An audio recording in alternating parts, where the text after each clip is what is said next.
पण एकालाही हिंमत झाली नाही.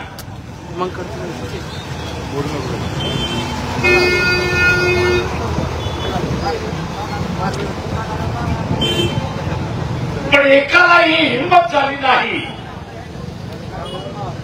की शासन जे हमी भाव देते,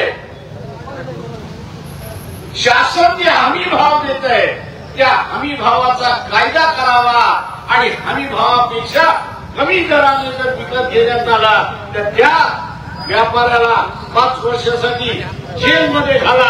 हा कायदा काढण्याची हिंमत आणि ताकद या असणाऱ्या राज्यकर्त्यामध्ये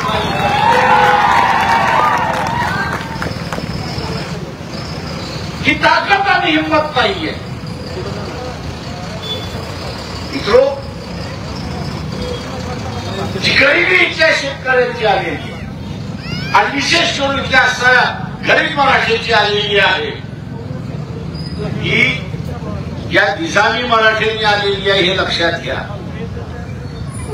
या निजामी मराठ्यांनी आणलेली आहे आणि जाणीवपूर्वक आणलेली आहे, हे आपण लक्षात घ्या. कोणाला माहित आहे का की मागच्या 20 दिवसामध्ये नरेंद्र मोदींनी असा एक महत्वाचा निर्णय घेतला, त्याची आपल्याला जाणीव आहे का? ज्याला जाणीव आहे त्यांनी हात वरती करा.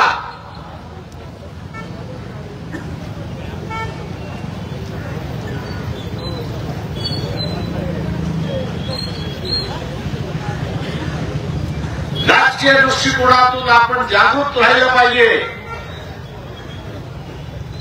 राजकीय दृष्टिकोनातून आपण असं जागृत राहिलं पाहिजे, तरच आपण आपला कल्याण करू शकतो.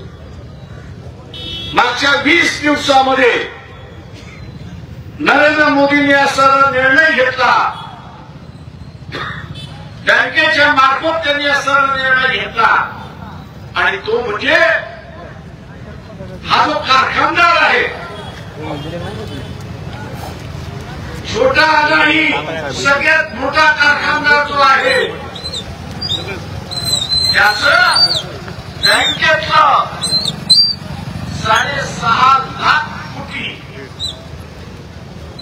किती 6.5 लाख कोटी माफ करण्यात आले. किती कोटी माफ करण्यात आले? 6.5 लाख कोटी माफ करण्यात आले. बीजेपीचा कुठला कार्यकर्ता असेल, माझा लाल असेल, त्याला आव्हान देतो, कधीही बोलो, तुला ऑर्डर सकट मी दाखवून देतो हे माफ केले की नाही. हे सरकार गरीबाचं सरकार, हे सरकार गरीबाचं सरकार नाही,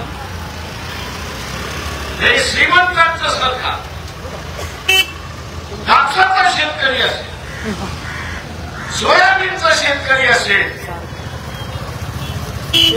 त्याला शासनाने फक्त एवढंच सांगितलं, का तुरीचा शेतकरी असेल त्याला एवढंच सांगितलं की बा तुझ्या पाठीमागे मी 1000 रुपये तुला देईल. महाराष्ट्रावरती आपल्याला महाराष्ट्रावरती फक्त बोजा हा 18,000 कोटीचा येणार, लाखात येणार नाहीये, 18,000 कोटीचा त्या ठिकाणी येणार आहे. कारखानदाराचे 6.5 लाख कोटी माफ करण्याची हिंमत आणि ताकद मोदी दाखवतो. शेतकरी जे पिकवतो, शेतकरी जे पिकवतो त्याला 1,000 रुपये क्विंटल पाठीमागे अनुदान देण्याची हिंमत आणि ऐपत नाही, हे आपण असताना लक्षात घ्या. हिंमत नाही आणि ऐपत नाही. आणि याचं कारण आहे, याचं कारण आहे की आपण जातीला म्हणतात. जरांगे पाटील यांनी असणारा प्रश्न उपस्थित केला की मराठा समाजाला ओबीसीतून आरक्षण द्या. आणि एनसीपीला विचारतो, शरद पवारांना विचारतो,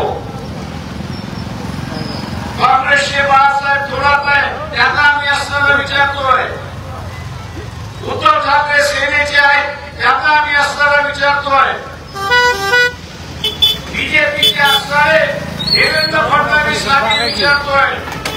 मागणी तुम्हाला मान्य आहे मान्य नाही याचा तर खुलासा करा.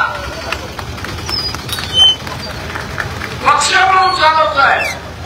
महाराष्ट्राचा मुख्यमंत्री म्हणून तुम्ही राहिला. महाराष्ट्राचे मंत्री म्हणून राहिला. हा तुम्हाला निर्णय घेण्याची क्षमता नाही. तुम्हाला निर्णय घेण्याची क्षमता नाही. आजच शरद पवारांचं मी वाचला की मुख्यमंत्र्यांनी छगन भुजबळांना बोलावं, ठाकरेंना बोलावं, जरांगे पाटलांना बोलावं आणि समजोता काढावा. आणि त्या तिघांनी भूमिका घेतली आणि सरळ सरळ सांगितलं. ठाकरे असतील, छगन भुजबळ असतील, त्यांनी सरळ सरळ सांगितलं की जरांगेच्या बाबतीला आमचा पाठिंबा. आणि जरांगेने भूमिका घेतली की आम्हाला यांच्याच मधून आरक्षण पाहिजे. कुठला निर्णय घ्यायचा आता? ज्यांची 40-40 वर्ष नाही 60-60 वर्ष राजकारणामध्ये गेली, 60 वर्ष राजकारणामध्ये गेली, 30 वर्ष मुख्यमंत्री म्हणून गेले, केंद्राचे मुख्यमंत्री झाले, सगळीकडे झाले, पण निर्णय घेण्याची क्षमता नाही. तू तुमच्या जिंदगानीवर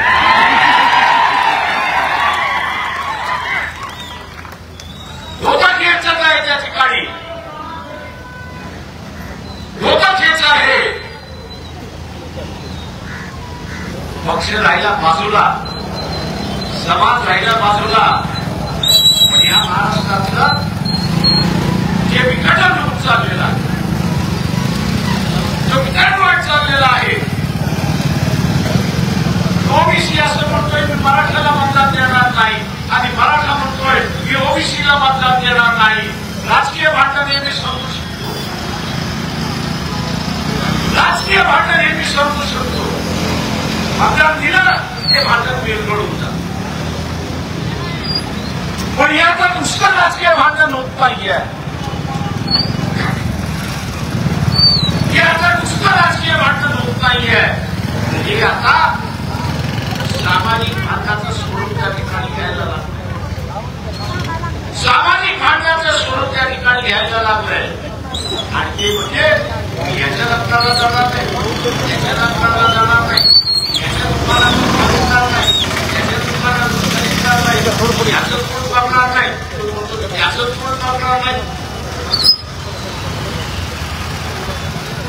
जो राजकीय वाद आहे तो सामाजिक वाद झाला. आणि गावागावामध्ये त्याचं आपल्याला प्रतिबिंब गावागावामध्ये त्याचा असणारं प्रतिबिंब आपल्याला त्या ठिकाणी दिसते. आणि अशा वेळेस पळ काढणं, अशा वेळेस पळ काढणं, अशा पद्धतीने नेत्याला राजकारणातूनच तुम्ही पळून जावा हे आव्हान मी या पळपुके नेत्यांची काही गरज नाही. या पळपुके नेत्यांची काहीच गरज नाही हे आपण लक्षात घ्या. असे अनेक प्रसंग येतात. आता आम्हालाही लोक विचारतात तुमचं राजकीय भवितव्य काय होणार आहे? म्हटलं आमच्या दोन्ही बाजूने वाटणार.